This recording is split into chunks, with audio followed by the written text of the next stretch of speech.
A few people have been asking about the lenses that we use on our shoots, so I thought that now would be a good time to make a video about the lens system that we use. These are the Schneider Xenon full-frame cinema primes, as all of the first ACs cringe as I hold this lens with one hand. I'll put that down just there safely. Now there are several reasons why we choose to use this lens system. First up, full disclosure, we are associated with Schneider. We have done some work with them. We'll feature in their brochure. You'll see my picture all over the place. So take everything I say with that pinch of salt. But also, bear in mind, I wouldn't be using these lenses if they weren't suitable workhorse products that just do the job really well for what we need to do. And I'm going to talk a little bit about that now. So what is it that I like about these lenses? Well, to start off with, we do lots of vehicle rig work where we have our Black Arm and Ronin 2 set up, and we're constantly changing out lenses, focal lengths, that kind of thing. Having to rebalance in between every single lens would be time consuming and a bit of a pain. The Schneider Xenons are mostly all the same weight. Now the exception would be that the 18 is quite a lot heavier than the other lenses, but even that is working to the same size, so all of the gears are in the same place on every single lens. So that means when we do switch between different focal lengths, we don't have to move the motors, we just swing them off and then swing them back on, and they line up perfectly every time.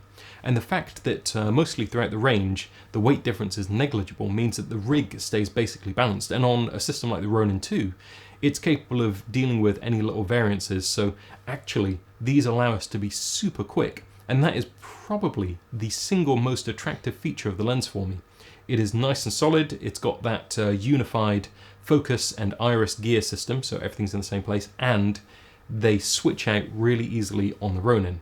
Now there are a lot of shoots where I'm working on the ready rig with the Ronin 2, and Rathika can be switching out a lens for me. We don't have to rebalance, we can just go, say, from the 35 to the 75, quick change, one in, one out, and we are ready and shooting again. We don't have to do any rebalancing, we don't have to change anything. It is awesome for that application. But clearly this shouldn't just be a question of what is the easiest, least hassle on a shoot. That does come into play and we need a smooth workflow, but we also need a good look. And ultimately the look of whatever we're doing in front of the lens, the client doesn't really care if it's easy for us to do. Okay, that has an impact on speed and has an impact on all of that. But what they care about is, does it look nice? Is everything going to sing in front of that lens? And basically, the answer is yes, it does. What's really nice about this whole system is it has a lot of aperture blades. So as you close down, you retain that nice circular bokeh.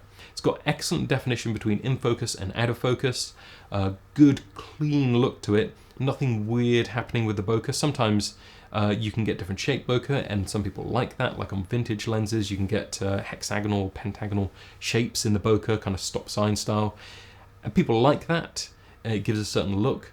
But personally, for a lot of things I'm doing, I prefer the circular bokeh, and these absolutely give that. Doesn't matter what f-stop you're at, it is constant throughout the range. The image that we're getting is good and clean. I like the skin rendering on these lenses. People get very into how lenses render people, and I think these lenses actually work very well for that.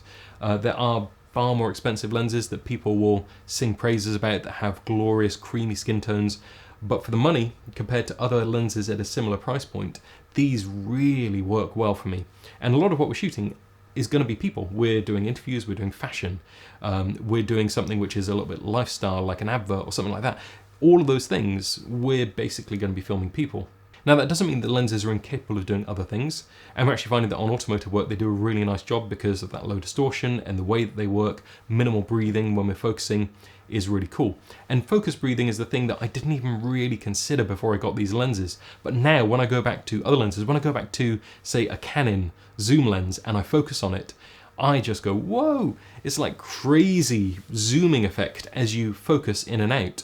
And you find this on a lot of lenses where it doesn't matter if it changes the focal length as it focuses.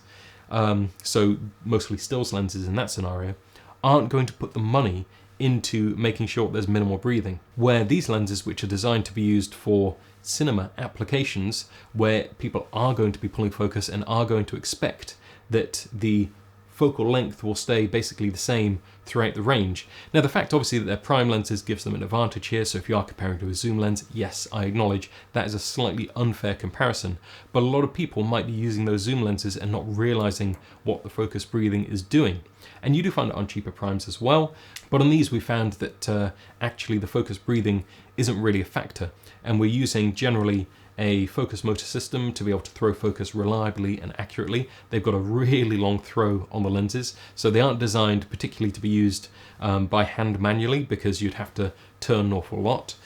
That's not a downside of the lens, that is just a fact, because it's designed to have that long focus throw so that you can accurately get everything in focus without having to move, like on some of the photography lenses, just a quarter of a turn gets you completely in focus or completely out of focus, and that's your entire range. Here it's 300 degrees of range on the focus, so you do have a very long throw. It's going to work great with a follow focus system, but if you are doing something manually and you're having to do a really long focus pull, you're going to definitely want to consider getting a focus system, because that's going to be painful after a while.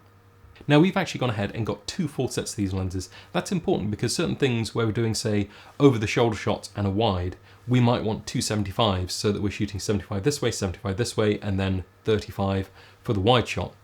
And that is going to allow us to match lenses between different setups, so that we're not in a position where we're using a 50 for one and a 75 for another, or 75 and 100. It keeps the look the same and means that we're able to send out different crews to different shoots and know that they are all capturing stuff on the nice lenses. It means that we can go onto the same shoot and be using the same focal length on multiple different cameras for different angles, as I've just stated.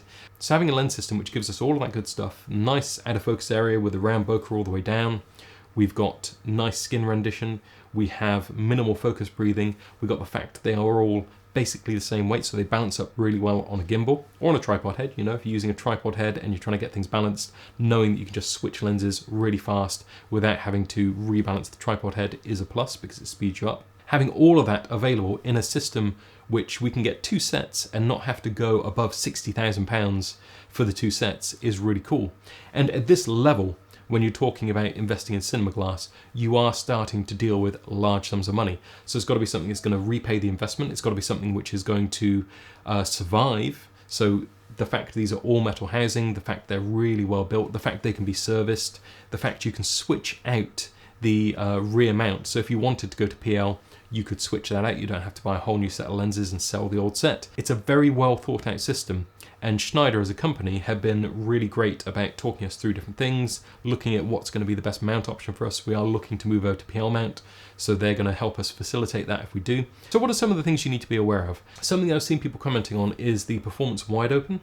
Generally, I'm not using lenses wide open. I've had my fill of back when DSLRs were all the rage. I was doing all the wide open, shallow depth of field stuff. Now for a lot of the productions that I'm doing, I'm sitting at least an f3.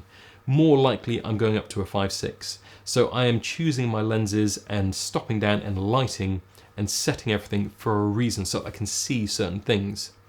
I'm not tending towards wide open shots just to get as much light into the camera as possible, because I'm shooting with no lighting or anything like that. So in that scenario, I'm getting beautiful sharp images, I'm getting nice fall off in the bokeh, I'm not really noticing any distortions, and I'm not getting really any aberrations to speak of. Now, if you are using lenses wide open and you're dealing with very high contrast situations, you are definitely going to notice that on the edges between a dark and a light area, where the difference is huge, like talking a light and then there's something like a flag in front of it and the edge just there, you're going to notice some colour fringing. You're going to notice a little bit of bluey purpley colour fringing coming off that. But in most scenarios, I'm not doing that on purpose. I'll be lighting a scene and I can light scenes and I can shoot wide open and not have any aberrations creeping in at all, because I'm keeping everything within the zones, within the contrast ratios that I need to make the shot look good. If you're working in an uncontrolled situation and you're shooting wide open, then you're going to notice these kinds of things. But you are probably going to notice them with most other lenses as well. You can get lenses which are completely clinically clean, but they don't have any character to them. So having a little bit of character to the lens is actually nice. If you go the completely clinical route, it's good for some things, but I quite like to have something in there that gives you that extra little bit of organic feel to it. It's what the lens lends the image. To sum up, if you're in the market, do I recommend that you go out and buy these? As with any review that I do, regardless of the fact that I'm associated with the company, I would always say, look at your situation. What are you shooting? Why are you shooting it? Is it for a client or is it for fun? Are you investing in glass for the long term? Are you going to buy a whole set? Is your purpose better served with a prime like this or a zoom? What are your requirements from the lens? Are you lighting?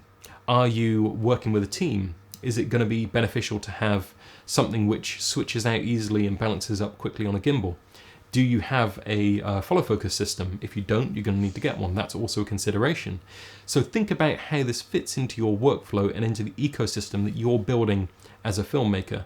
And then consider, is it going to be something which pays for itself? If you look at the kind of jobs you're getting and thinking that this lens is going to be a real benefit for that, it's going to speed you up, it's going to allow you to do your gimbal work better, whatever it happens to be, then yeah, that's really going to be worth it for you. Take a look at some of the other videos on this channel as well. We are basically exclusively using these lenses outside of very particular situations for all of our high-end shoots. So where you see something on a probe lens, obviously we've got to use a probe lens for that, but basically everything else is shot on these. So you can get a pretty good idea if you like the look of these.